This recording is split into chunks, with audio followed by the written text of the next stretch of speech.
Good afternoon, everyone. I hope you're all well. It's Dr. Bennett here again, and today we're going to do a short class on introducing chapter 10, which is all about internal forces and moments. So we've seen in previous classes where we're dealing with trusses and frames and machines, we would like to basically resolve external loads and reactions acting on a member of that structure to work out whether the member can take those external loads without failing, right? What we're going to start to do today is to start to consider the internal forces acting on a member. Namely, these three things here: axial forces, which we've seen before, shear forces, and what's called bending moments. So this is all to do with what's going on inside the member itself, right? So what I've done here is I've drawn a quick sort of sketch of what each of these things looks like. So axial forces, as we've seen before when we've analysed truss structures, is when we have forces applied along the longitudinal axis of a member, either stretching it out, in which case it's called tension, or pushing it in which case it's called compression, right?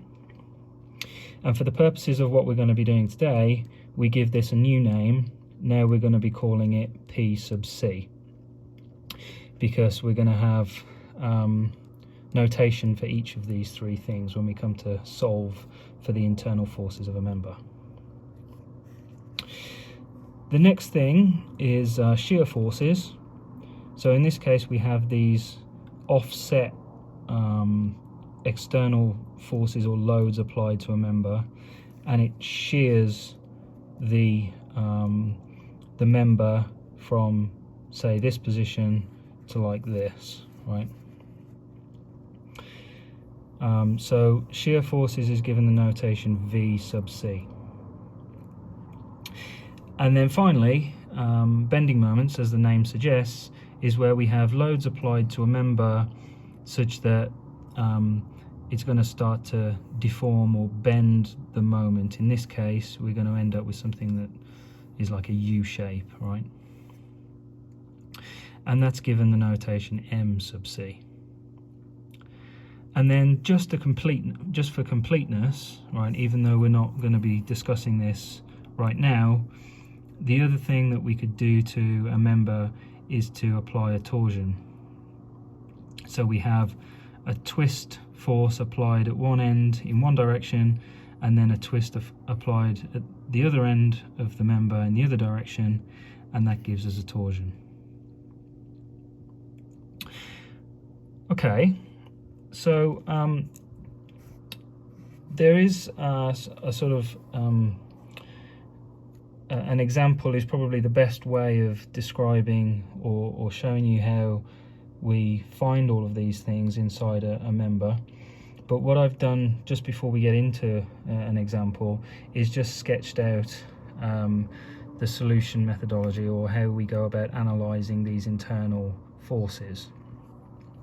So the first thing, as ever, we do is draw a free body diagram.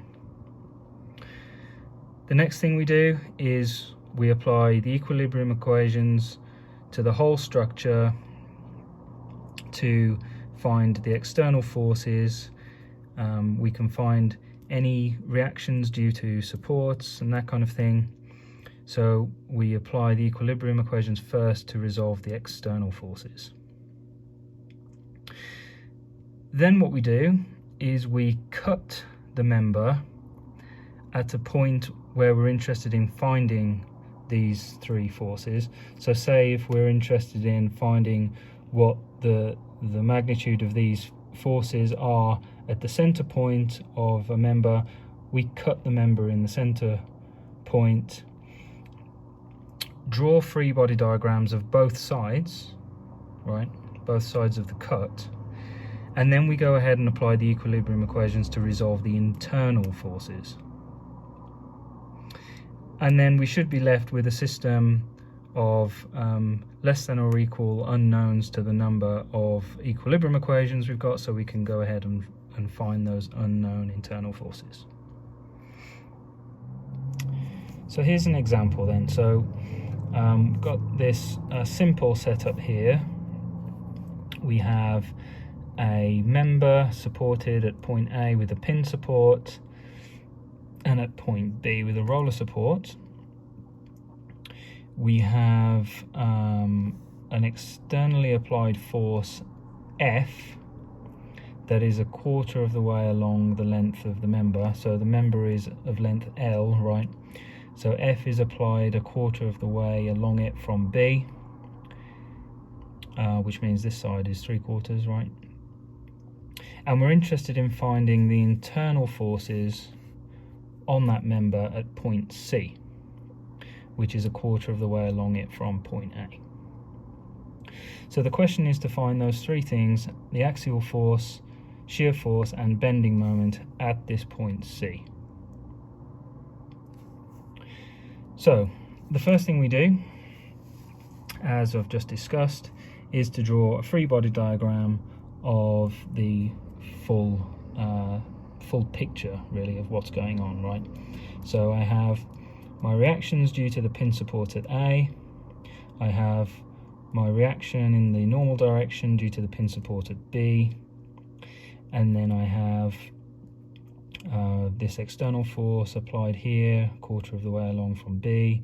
And then I'm interested in working out what's going on at point C. So then in the normal way, I just go ahead and apply my equilibrium equations on this free body diagram. In the x direction, I just have FAX, so that's 0. In the y direction, I have FAY and FBY in the positive direction, and then F in the negative direction, right? And then I've chosen to sum moments about point A, so therefore I have a clockwise moment due to F, right? And that's acting at a perpendicular distance of 3/4L. And then I have a counterclockwise moment due to the force or due to the reaction at B, right? And that's at a distance L. So I can solve that for my three unknown reactions to get the following. So great, so now we have a complete free body diagram. I know the magnitude of the reactions. So now I can go ahead and start to consider the internal forces, right? So here we found the external forces.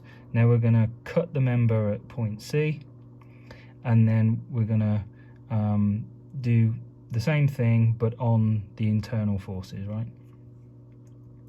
So here we go.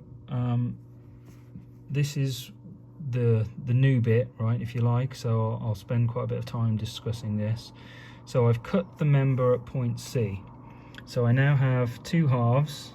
I have this side, which contains point A up to point C, and that's length 1/4L.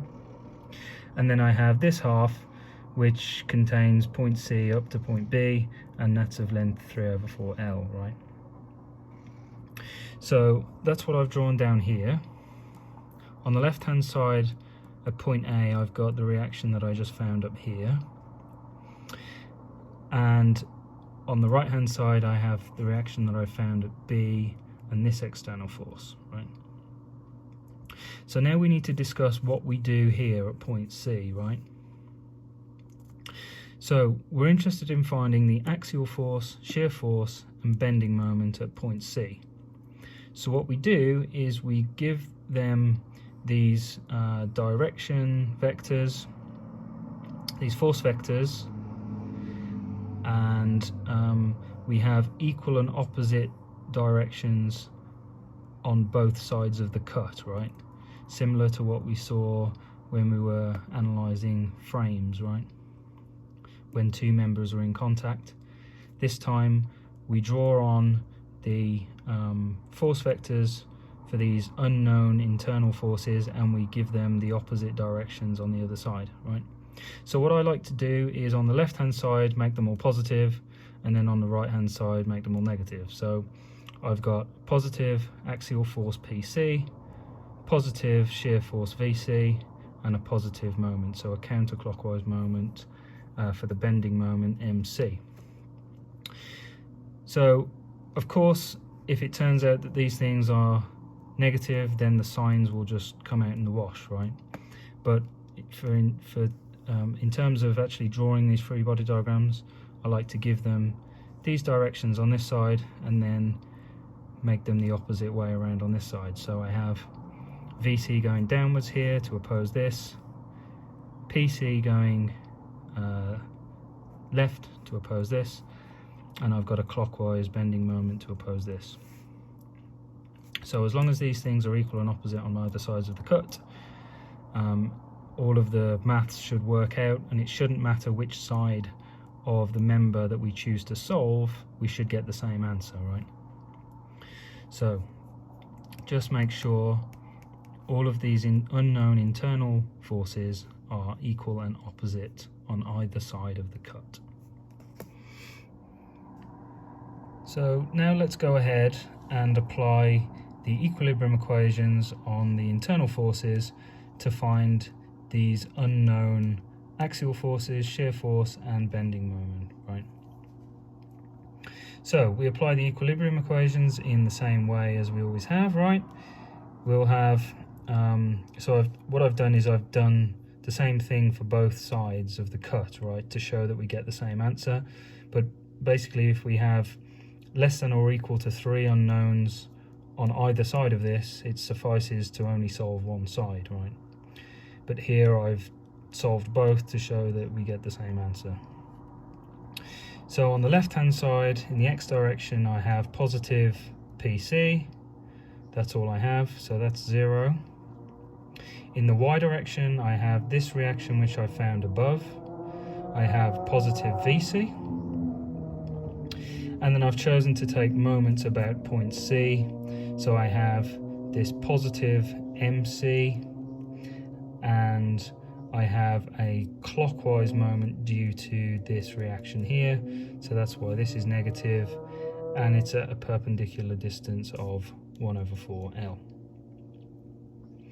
And then on the right hand side, I have a negative PC this time. So that still turns out to be 0. In the y direction, I have positive this and negative this and this, right? And then again, choosing to take moments about C, I have a clockwise moment this time, so it's negative. And then I have a clockwise moment due to F, so that will be negative, but at a distance of 1/2L. So that's this term. And then I have a counterclockwise moment due to this reaction at B, and that's counterclockwise, so that's positive, and that's at a distance of 3/4L. So what happens is, if I solve both of those systems independently, what I should get is exactly the same answer.